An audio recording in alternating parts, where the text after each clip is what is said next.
My wife, Terry, and I spent most of the last summer in South Dakota. We absolutely loved it there. The landscapes were beautiful, the wildlife plentiful, and the people were very pleasant. One of our favorite areas of the state was the Black Hills. The forest here is magical. During our stay, we decided to visit Custer State Park. It's located in the southeastern part of the Black Hills. There are multiple scenic drives throughout the park, and we spent a couple of days exploring them.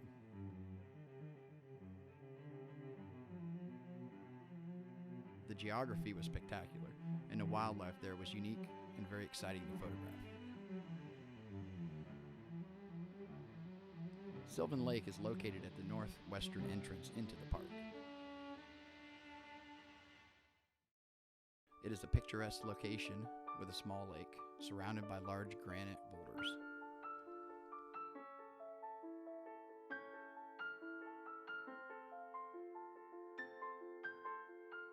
There were many visitors here enjoying nature, fishing in the calm waters, and hiking the trail around the lake.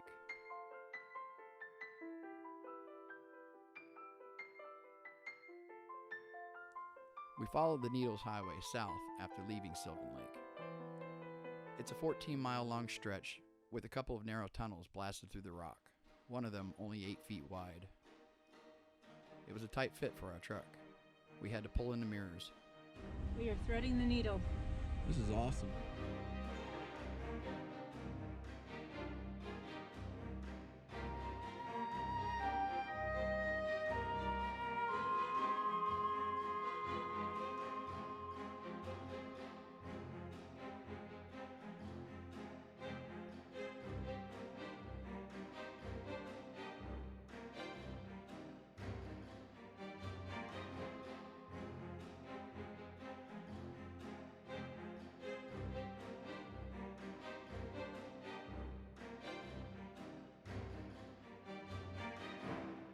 The road is named for the needle-like granite formations found throughout this area of the park.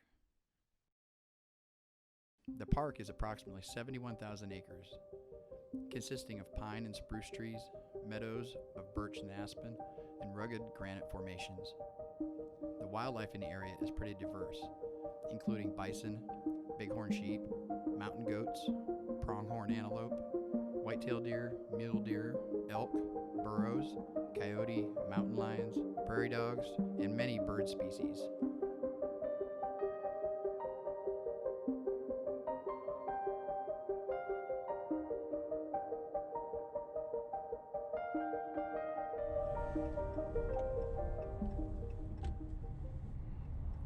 Making our way to the southern part of the park, we turned onto Wildlife Loop Road. This 18-mile route winded its way through open grasslands and a few wooded areas of pine.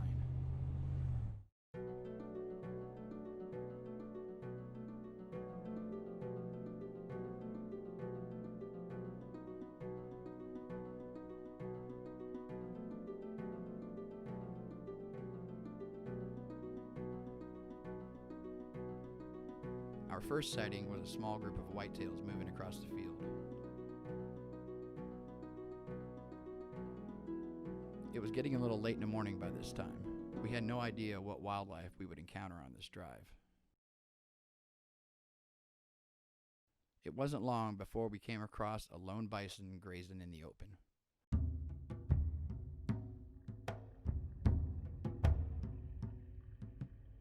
The American bison is an extremely large mammal. They can weigh over a ton easily.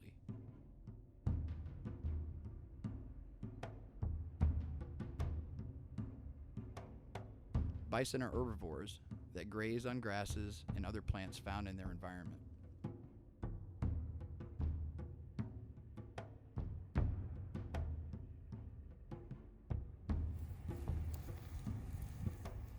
Here in Custer State Park, there can be herds up to 1,300.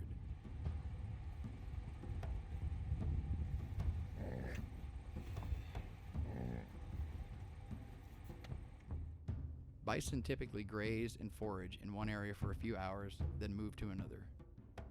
Availability of vegetation and water factors into their migrations.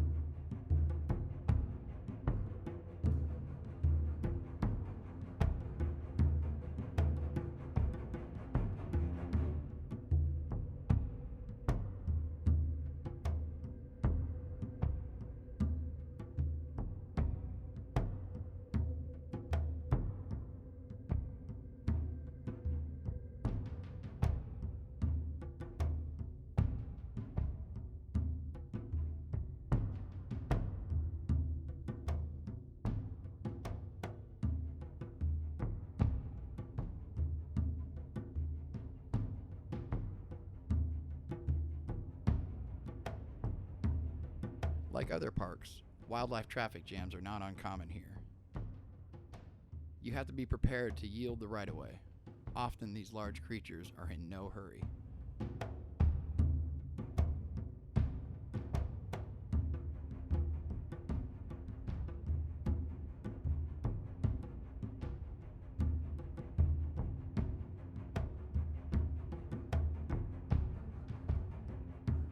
Observing the behavior of bison was a wonderful experience. Their size is breathtaking.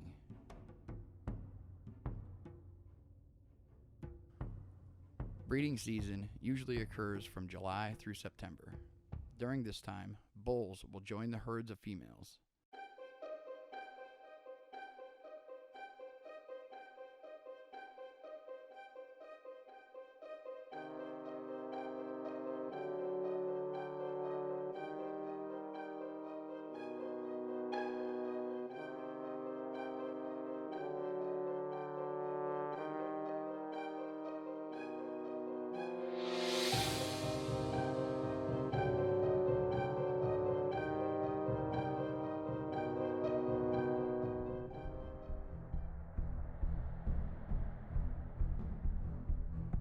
Dominant bulls will establish a harem of cows for mating. They will defend them until they are allowed to breed with them. Subordinate bulls will mate with any remaining cows in estrus after the dominant bulls have finished. The calves are raised entirely by the females. Bulls do not participate in this part of the life cycle. Being in their presence reminded me of why I'm a wildlife photographer. They are a part of our natural history, and these massive beasts truly exemplify the power and majesty of the American West.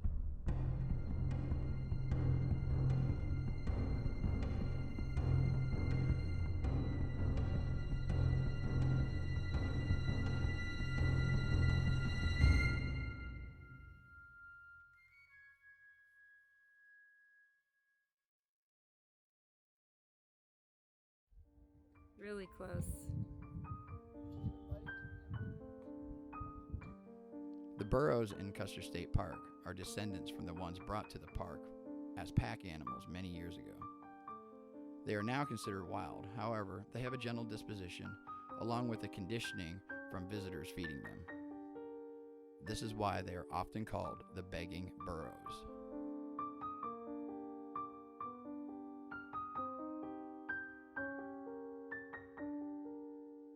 As we were about to finish up our adventure on the Wildlife Loop Road, we came across a lone pronghorn. I took the opportunity to shoot a few images of this beautiful antelope.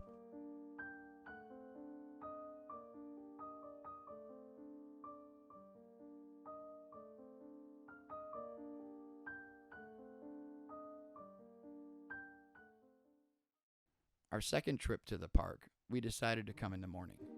We made our way to Center Lake. As we were by the water's edge, a great horned owl was perched in a nearby tree. At about 2 feet tall, this owl was quite large. Its diet consists mostly of mammals and other birds. However, they will also eat snakes, lizards, frogs, and insects. This day, crayfish was on the menu. After snatching it from the reeds, it sat on the ground and devoured it. It turned back to look at me when it was finished.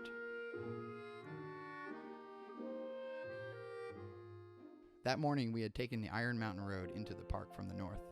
It was very dark when we were driving in, but the whitetails were everywhere.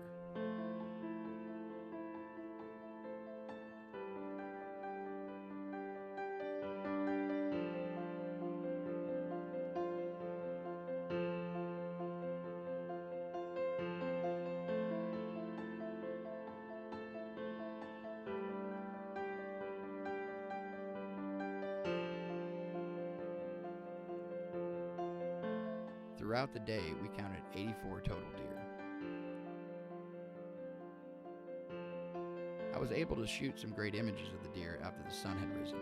They were still grazing.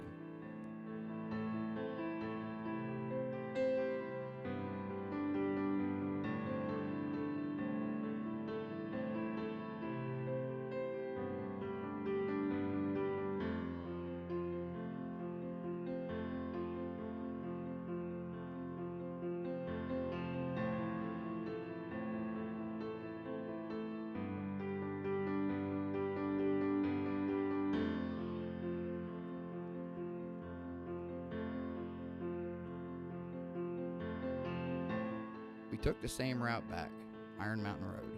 It's 18 miles long and comes out close to Mount Rushmore.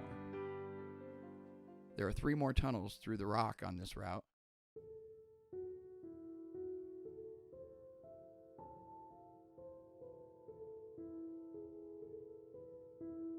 They are not as narrow as on Needles Highway, but still fantastic to drive through.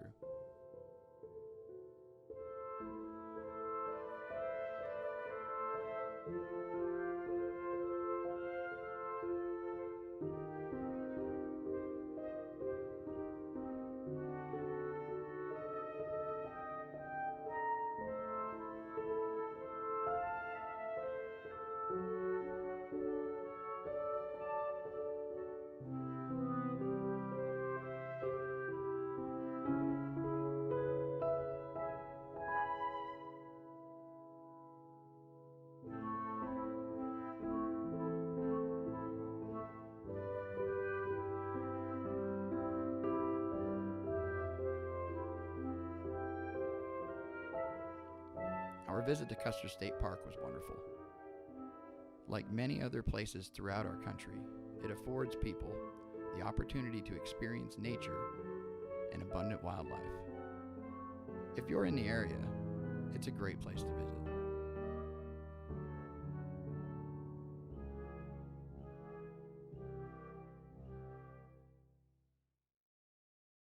While in the area, my wife and I also visited Mount Rushmore.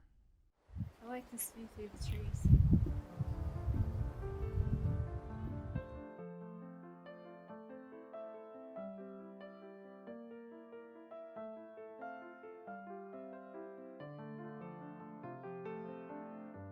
It's also located in the Black Hills.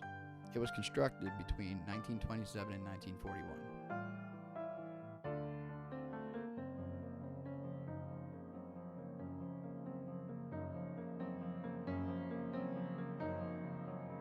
Even though it was never officially completed, this sculpture on the granite mountain is a sight to see.